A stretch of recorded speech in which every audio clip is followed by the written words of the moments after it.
number 9, number 9, number 9, number 9, number 9, number 9. Would you pick up your order, please? Come on in. It's Tuesday again, and this Tuesday, it's 1974. 1974 was a special year for Beatle fans because it was the first time that George Harrison had been on concert, and George was playing in Atlanta, Georgia, where I was living, near where I was living, on Thanksgiving Day of 1974. I had been to the Omni where George was playing 2 shows that night, almost a year to the day before. In my ticket stub book, you can see the Who almost 1 year before that. And for me, that was the Omni had just been built. It was a couple of years old, and it was a huge cavern of a building, cave of a building, a barn of a building, but huge concerts, about 20,000 people fitting in there. And when the Who were there, it was just that electric, wonderful show there. Quadrophenia tour, so it was a very special show, special place with the memories there. Going back to see George Harrison a year later was a real treat. First time ever in the presence of a Beatle, and it was so thrilling to see.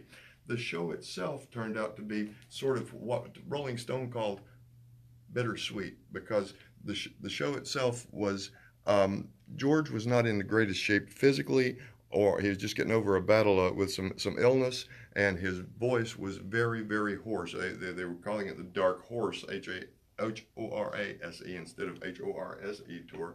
The show was unevenly paced. You can see from some of the specialty custom import fan club pressings here that George opened with a couple of his tunes, and then not shown on this set list is right after something, or no, actually Sue Me Sue You Blues.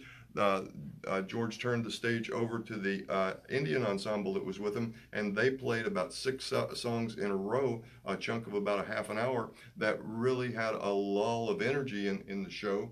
George had rearranged some of the that did a little different arrangements of the songs.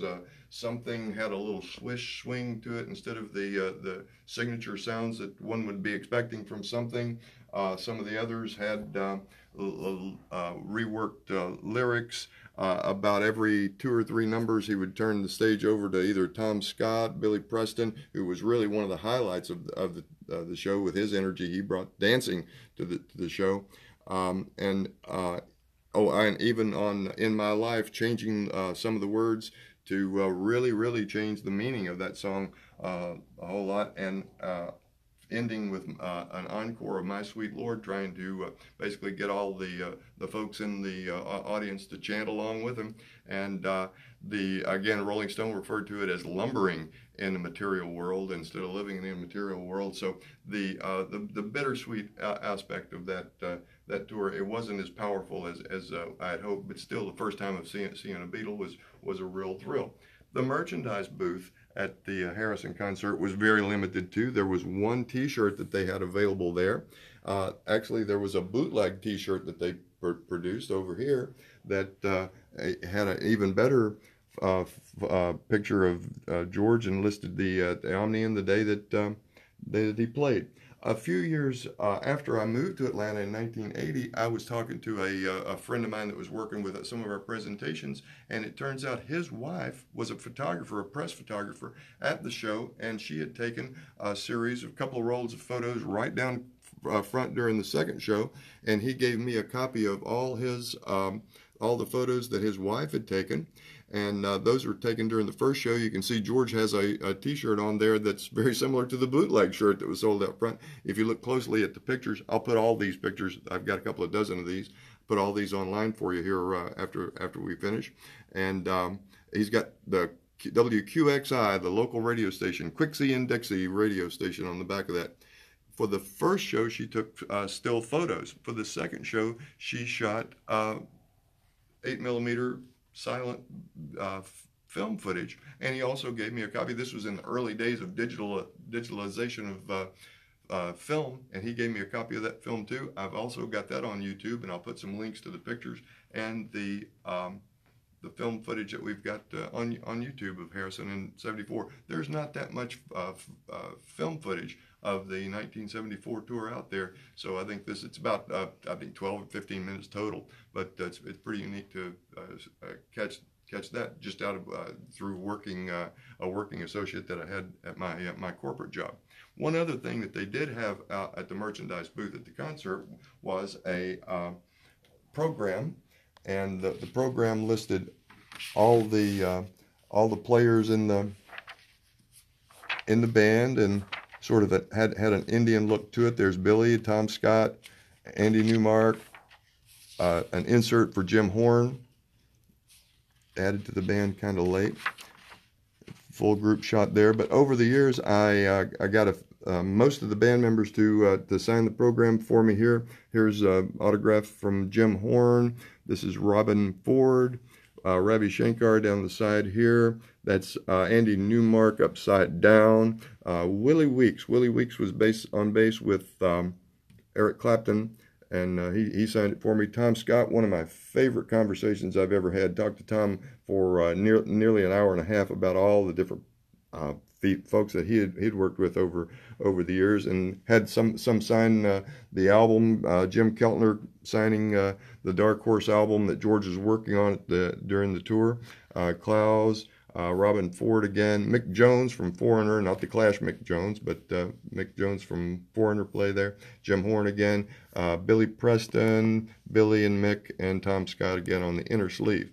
But these Billies were signed at a different date than, if you notice right here is a Billy Preston autograph, remainders of a Billy Preston autograph, because that one's kind of got a little bit of a story with it that gets back to our opening.